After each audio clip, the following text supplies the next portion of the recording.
Boy, there's a lot I could talk about today, but I guess gas for rubles is probably should be on the top of my list. Uh, Poland and Bulgaria now, it's official, are no longer going to be receiving any Russian gas.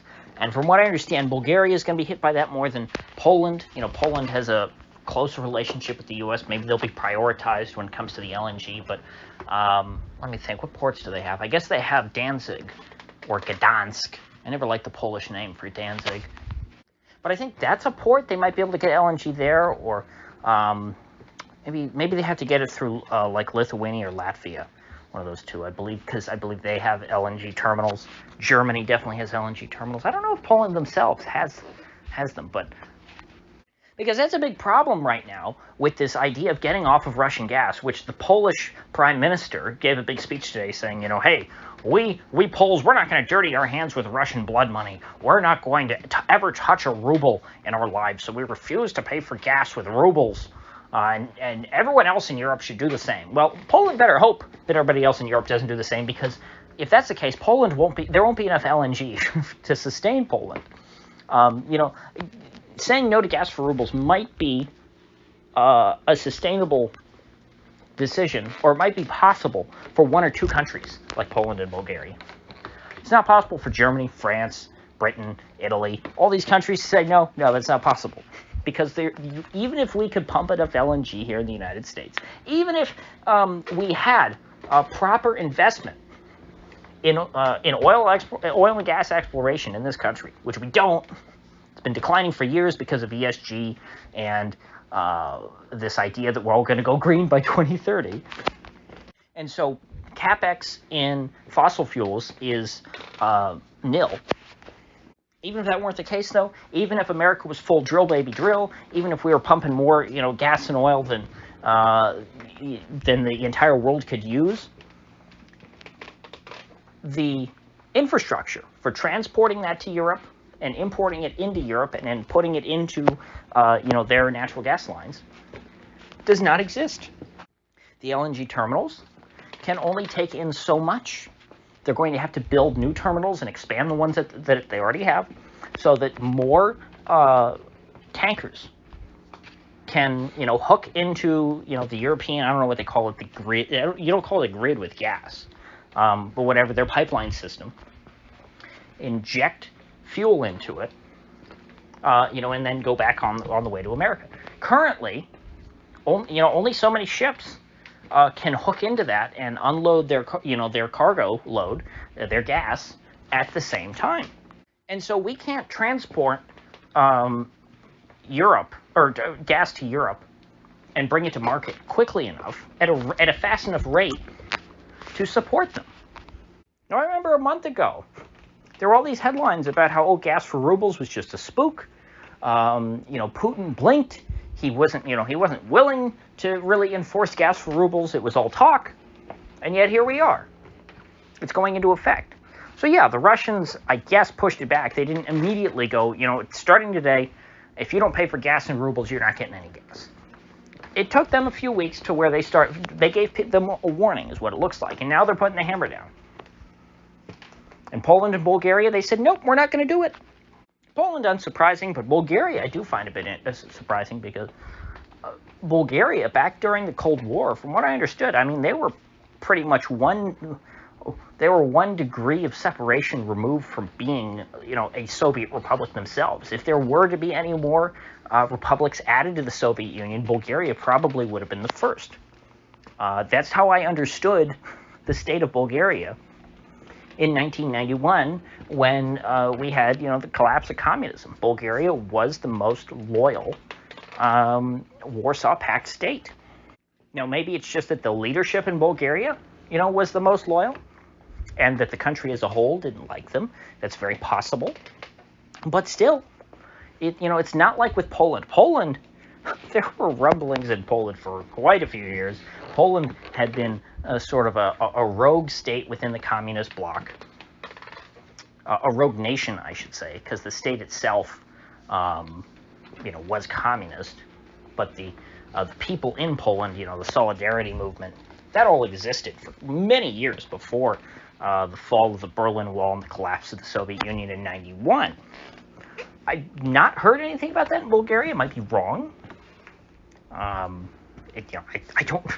do not. I'm not the end-all be-all on the history of anywhere, especially southeastern Europe.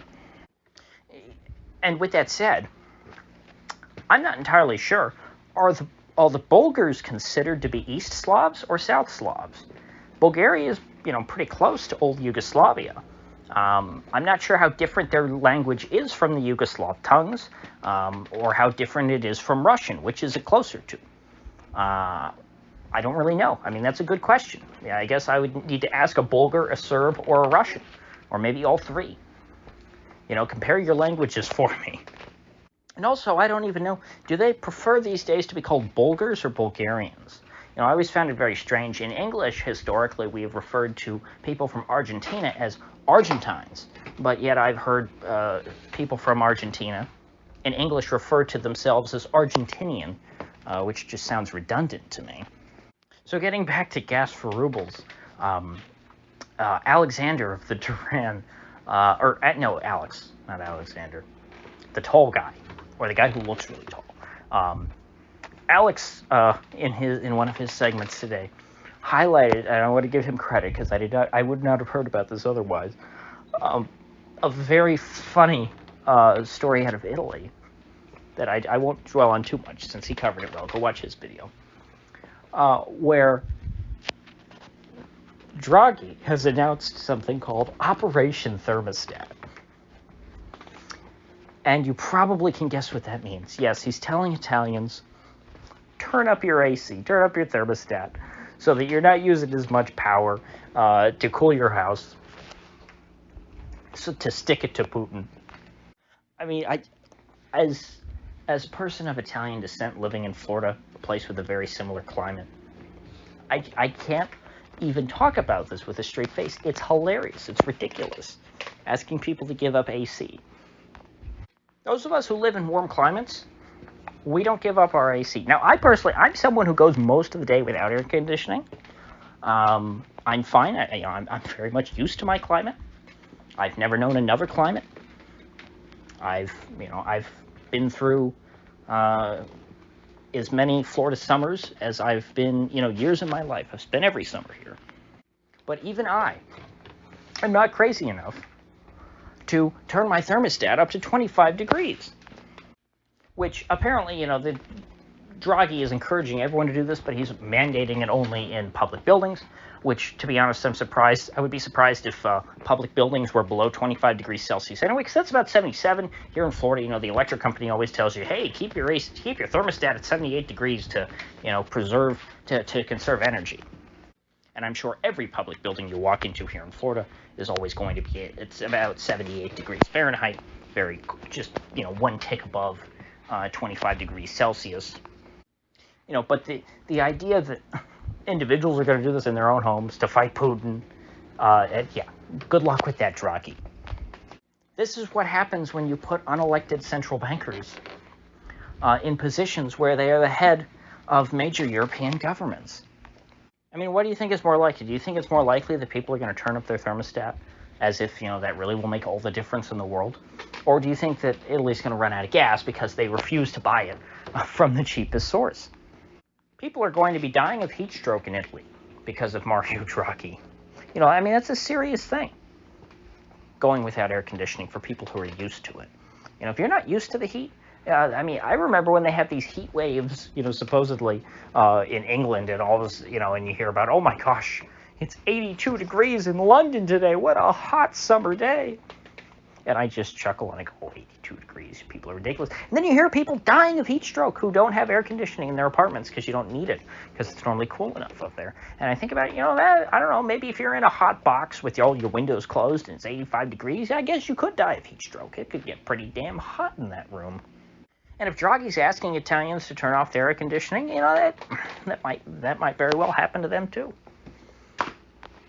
Or even if they don't do it by choice, if they do it just because, Italy runs out of energy and Draghi has to turn the lights off. You have brownouts, just like, the Latin countries in the New World. The Latin countries in Europe, are going to start looking a lot more like their their cousins in South and Central America. We'll have to start playing a game, with news stories. Okay, is it Italy or is it Venezuela? Because that's going to be the end result here. Europeans are going to be funded. They're just going to be poor. That's the result of all this. Europe is going to be a much poorer continent. And, what does a country full of poor Europeans look like? It looks like Argentina. It looks like hyperinflation. It looks like, just banana republics. Well, I shouldn't say that, because banana republic is a little more of a complicated term involving outside influence and, people trying to extract resources from a country. There really aren't any resources left to extract in Europe. There's just a bunch of whiny, self-important, entitled people. And of course, pretty architecture, which you really can't. You can't really extract that. I mean, you could, because it's like intellectual. You could build really nice buildings like they have in Europe in other parts of the world. You do see that in Latin America. Unfortunately, we don't see that here in North America, hardly at all. Certainly not in any new construction. God, if you ever want a crash course in the horrors of not modernist, but just modern as in present, last 70 years or so, post-war, I'll put it that way. The tragedy of post-war architecture. Come to Florida. Almost every building in the state was built after World War II, and it shows. And everything pretty much built after World War II in Europe looks just as terrible, but there was so much built in Europe before World War II that they've got that old world charm to them. And that's about all Europe has going for it at this point. They're not going to have industry. Germany's going to lose that because they're not going to have, affordable fuel, affordable sources of fuel and energy. Italy already is, what do they have other than tourism? Italy does have some decent manufacturing. They make firearms and supercars and things like that. The high fashion, France also has a lot of that. But really, long term, at this point, at the rate they're going, Europe's going to have tourism. That's about it. They can all go on vacation in each other's countries. That will be the European economy. And they can invite people from India, China, and hopefully the United States. I do think that America's future is brighter than Europe's. Even though I do think that America has a pretty dark future ahead in the short to medium term. Long term, I think, will be great. Of course, that's just my natural optimism. I want things to go well where I live. So maybe I could find some silver linings for Europe. Maybe, like I hope for here in the United States, if our current regime collapses under its own weight, it will be replaced by better people. I can hope for the same in Europe when the European Union inevitably collapses, but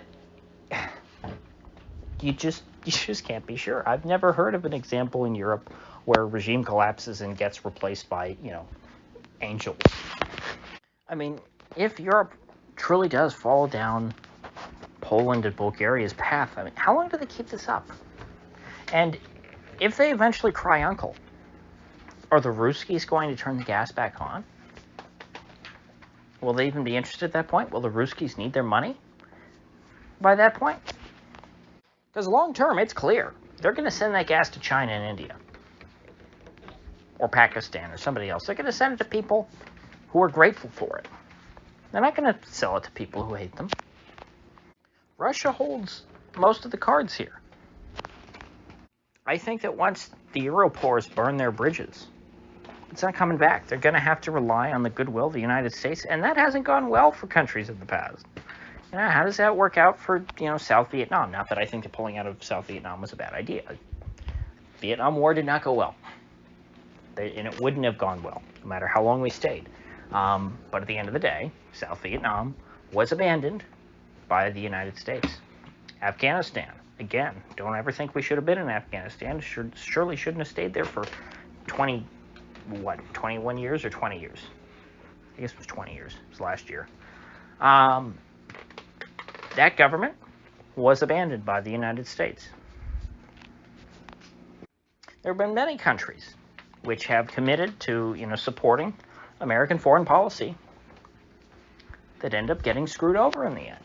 It's just reality. I mean, at the end of the day, these countries are expendable. The U.S. homeland is not. So if it comes down to it, Americans are not going to go down with the ship. We're going to abandon ship, as we should. And so I caution the Europeans in hitching their wagons to the United States. At the end of the day, if you, putting your, blocking off and saying, we're never going to buy Russian gas, what that's going to do is push up energy prices here in the United States to absurd levels. And I wouldn't be shocked if people start calling for an export ban on oil and gas here in the United States. Saying, you know what, hey, we produce all this oil and gas, why are we shipping it over to Europe? And why are we paying $6 a gallon, $12 a gallon at the pump? We want to go back to paying $2 or $3 a gallon. And the way to do that is by cutting off oil and gas to Europe. The other answer, of course, is to pump more of our own fuel, because we can't tell Saudi Arabia not to sell oil and gas to Europe. Hell, we can't tell Saudi Arabia not to sell oil to China. Not only is Saudi Arabia selling their oil in China, they're accepting payment in yuan or renminbi, RMB, whatever you want to call it. And so we, the United States, we have resources, we have options, we have less and less good options, but we still do have options. The Europeans do not. The Europeans are isolated. The Europeans are dependent on imports for natural resources because they don't want to use, they have some coal. They do have that in Europe, and they don't want to use it. Norway does have oil. Europe doesn't want to use it. And actually, Norway is not even in the EU, I don't believe. They are in NATO. Europe could also, do a deal to try and get a pipeline from the Middle East into southern Europe, but it seems as though they're allowing the United States to squash that. Victoria Nuland said, no more pipelines. You're just going to buy LNG from America, and then by 2030, we're all going to go green. And as I've said before, in order to go green, going green, quote unquote, means buying lots of stuff from China. That's what that translates to. If you are essentially in a state of perpetual war with the Russian Federation, who is, going to become China's closest ally, because they're going to supply the Chinese with the energy that they need to fuel their industrial might, how secure are you going to feel about getting all of your, your green energy crap from China? And of course, even if you do, your green energy crap is not going to produce nearly as much energy as you're accustomed to. So even with if they get all their green energy infrastructure in place, eventually in 20 years, the Euro poors will still be just that. They will be poor. Poorer than they otherwise would have been, poorer than the rest of the world. So that's the choice that the Europeans have to deal with now. Are they going to choose the slow death or perhaps the rapid death of their continent and their civilization? Or are they going to choose to put their differences aside and pay for gas in rubles?